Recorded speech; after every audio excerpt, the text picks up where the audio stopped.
নমস্কার তোমাদের সবাইকে সানা স্মাইল এডুকেশন সেন্টারে স্বাগত জানিয়ে আজকের ক্লাসটি শুরু করছি। আজকে তোমাদের সঙ্গে আলোচনা করব তোমরা যারা অষ্টম শ্রেণীর দ্বিতীয় পর্যায়ক্রমিক মূল্যায়ন পরীক্ষা দেবে তোমাদের জন্য রায় ও মার্টিন প্রশ্ন বিচিত্রা থেকে আজকে সমাধান করব অষ্টম শ্রেণীর পরিবেশ ও বিজ্ঞান বিষয়ে দ্বিতীয় পর্যায়ক্রমিক মূল্যায়নের মডেল নাম্বার 2 অর্থাৎ 2 নম্বর স্কুলের যে সমস্ত ছোট ও বড় প্রশ্নগুলো আছে তার সমস্ত প্রশ্নের উত্তরের সমাধান করে দেখাবো। দেখো তোমাদের এবার দ্বিতীয় পর্যায়ক্রমিক মূল্যায়ন 25-এর পরিবর্তে 50-এ হবে। সিলেবাসটা একটু দেখিয়ে দিলাম। এবার দেখো কোন কোন অধ্যায় থেকে তোমাদের কত নম্বরের থাকবে দেখে নাও। তাপ থেকে থাকবে 10, রাসায়নিক বিক্রিয়া থাকবে 10, তড়িতের রাসায়নিক প্রভাব থেকে 10, প্রাকৃতিক ঘটনা তার বিশ্লেষণ থেকে 10, মানুষের খাদ্য ও খাদ্য উৎপাদন থেকে থাকবে 10। মোট তাহলে 50 নম্বরের পরীক্ষা হবে। দেখে নাও। চলো এবার আমরা মূল বিষয়ে যাই। সিলেবাসটা সম্পর্কে একটু ধারণা দিয়ে দিলাম, তাহলে তোমাদের সুবিধা হবে পড়তে। দেখো প্রথমে দেখবো ফিজিক্যাল সায়েন্স। একে কি আছে, সঠিক উত্তরটি নির্বাচন করো। এক জায়গায় আছে চাপ বাড়ালে বরফের গলনাঙ্ক কমে যায়, অপশান এ। দুই দেখো বরফের গলনের লিন তাপ, সঠিক উত্তর হবে অপশান বি। তিন দাগে প্রশ্নের উত্তরটা হবে অপশান এ।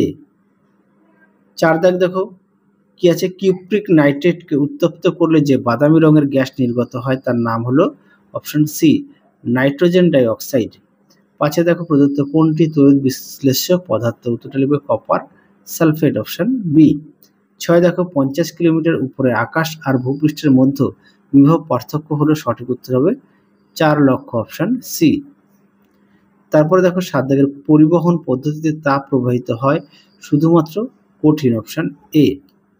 পরবর্তী প্রশ্ন দেখো 8 দাগের তীব্র তড়িৎ বিশ্লেষ্য হলো, সঠিক উত্তর হবে অপশন বি, NaOH। পরবর্তী দেখো 2 দাগের একটি বাক্য উত্তর দাও। একে আছে কোন তাপ সঞ্চালন পদ্ধতিতে মাধ্যমের প্রয়োজন হয় না, এটা বিকিরণ। দুই দেখো নির্দিষ্ট গলনাঙ্ক নেই এমন একটি পদার্থের নাম লেখো, এটা তোমাদের পাঠ্য বই থেকে দেখায়। দেখে নাও, নির্দিষ্ট ভরের কোনো তোমরা উত্তরটি পেয়ে যাবে পাঠ্য বইতে পেজ নাম্বার 33, একটু দেখে নিও। পরবর্তী দেখো শিশির পরার শর্ত কি, দেখো উত্তর দেখে নাও। ভালো শিশির পরার শর্ত দেখে নাও প্রশ্ন উত্তরটি। পরবর্তী দেখো 4 দাগের আলু এবং লিভার বা মেটাতে পাওয়া যায় এমন একটি এনজাইমের নাম লেখো, দেখো উত্তর।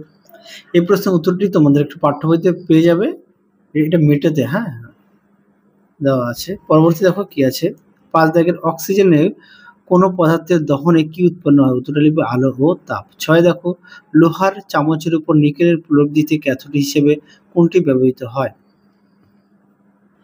তোমাদের পাঠ্য বইতে দেখে নিও, পাঠ্য বই দেওয়া আছে, আমি দেখালাম না, পেজ নাম্বার দেওয়া আছে, 8 ও 9 পেজে আছে।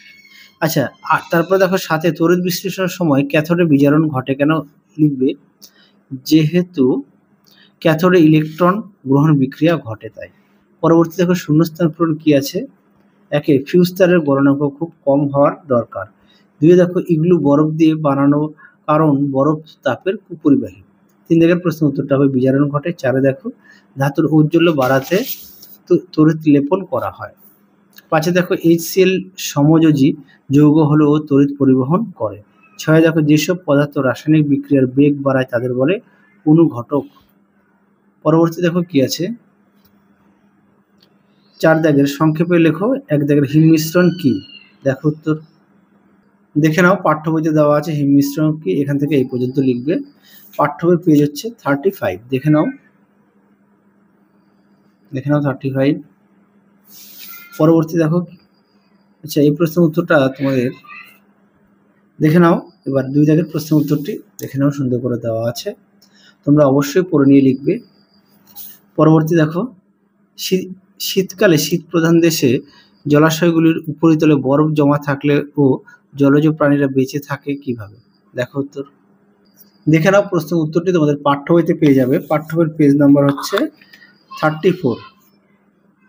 পরবর্তী প্রশ্ন দেখো কি আছে, 3 দাগের প্রশ্নটা দেখে নাও, উত্তরটা দেখাই, দেখে নাও প্রশ্নটি, তার উত্তরটা দেখে নাও।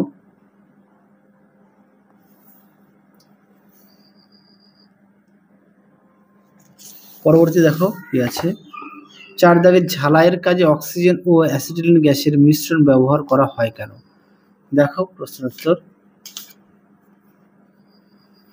দেখে নাও উত্তরটি তোমরা এখান থেকে লিখবে, এখান থেকে এই পর্যন্ত লিখবে। তোমাদের আগের ভিডিওতে আমরা সাজেশন দেওয়া আছে সেকেন্ড ইউনিট টেস্টে, তোমরা যারা এখনো দেখোনি আমাদের প্লে লিস্টে গেলে পেয়ে যাবে। আচ্ছা পরবর্তী দেখো 5 দাগ, 5 দাগের প্রশ্নটা একটু দেখে নাও, তোমাদের উত্তরটা দেখাই। দেখে নাও প্রশ্ন উত্তরটি তোমরা এখান থেকে লিখবে, দেখে নাও সুন্দর করে দেওয়া আছে। তোমরা অবশ্যই দেখো বিক্রিয়া, ক্যাথোড, অ্যানোড, তোমরা এইভাবে পয়েন্ট দিয়ে লিখবে, এই পর্যন্ত লিখবে। চিত্রটাও দেখে নাও। তোমাদের এই প্রশ্নটির পাঠ্য বইতে 105 পেজে পেয়ে যাবে। 6 দেখো গ্যালভানাইজেশন কি, এর প্রয়োজনীয়তা কেন। দেখো উত্তর, দেখে নাও প্রশ্ন উত্তরটি।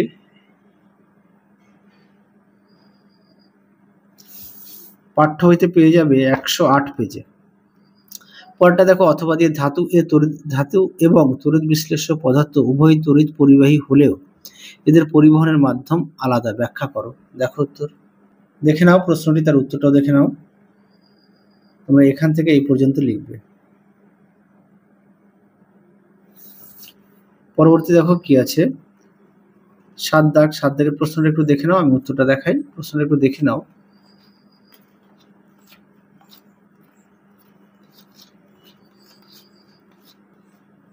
দেখে নাও,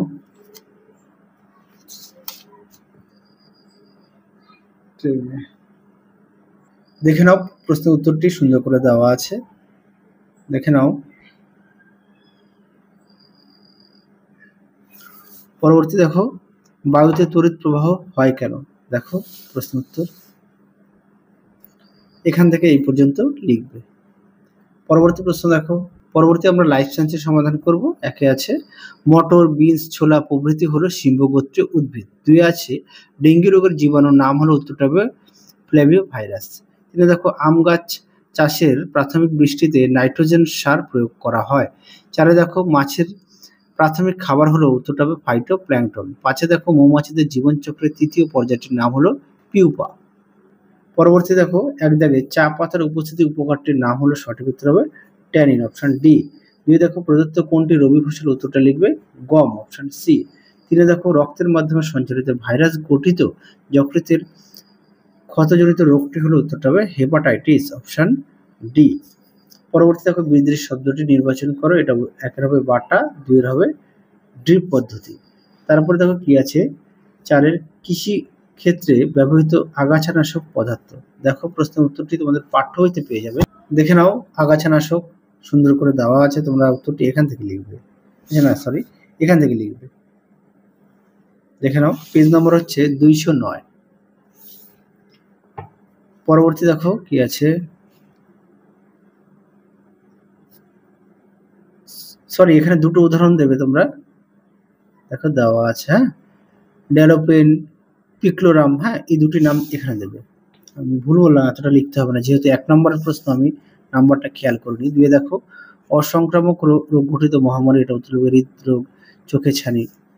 পরবর্তী দেখো কি আছে 5 দাগের 1 আছে নিবিড় মিশ্র চাষ কাকে বলে। দেখো প্রশ্ন উত্তর, দেখে নাও প্রশ্ন উত্তর। পরবর্তী দেখো কি আছে 2 দাগের হিউমাস কি। দেখো প্রশ্ন উত্তর,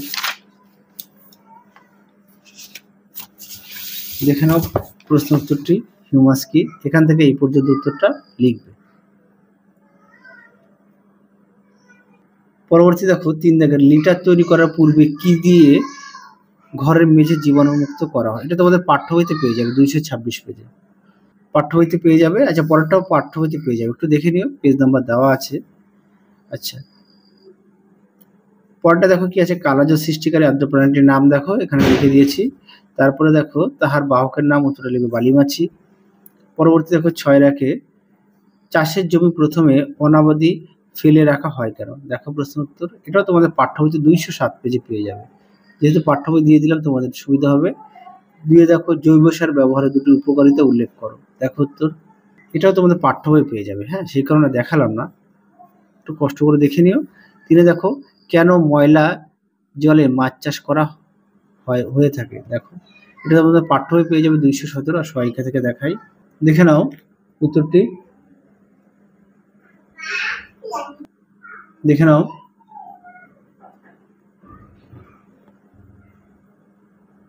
পরবর্তী দেখো 4 দাগে জৈবিক উপায়ে পেস্টের দমন কিভাবে করা হয়, যেগুলো তোমাদের পাঠ্য বইতে বললাম পড়ে নিতে, তোমরা একটু দেখে নিও। হ্যাঁ, যেহেতু প্রতিটা প্রশ্নের পাশে পেজ নাম্বার দেওয়া আছে তোমাদের সুবিধার্থে। দেখে নাও, প্রশ্নের উত্তরটি সুন্দর করে দেওয়া আছে, তোমরা অবশ্যই পড়ে নিয়ে লিখবে। দেখে নাও। তাহলে চলো আজকের মতো এখানেই সমাপ্ত করছি। আবার দেখা হবে খুব শীঘ্রই তোমাদের পরবর্তী ভিডিওতে। তোমরা সবাই সুস্থ থেকো, ভালো থেকো। আজকের মতো টাটা।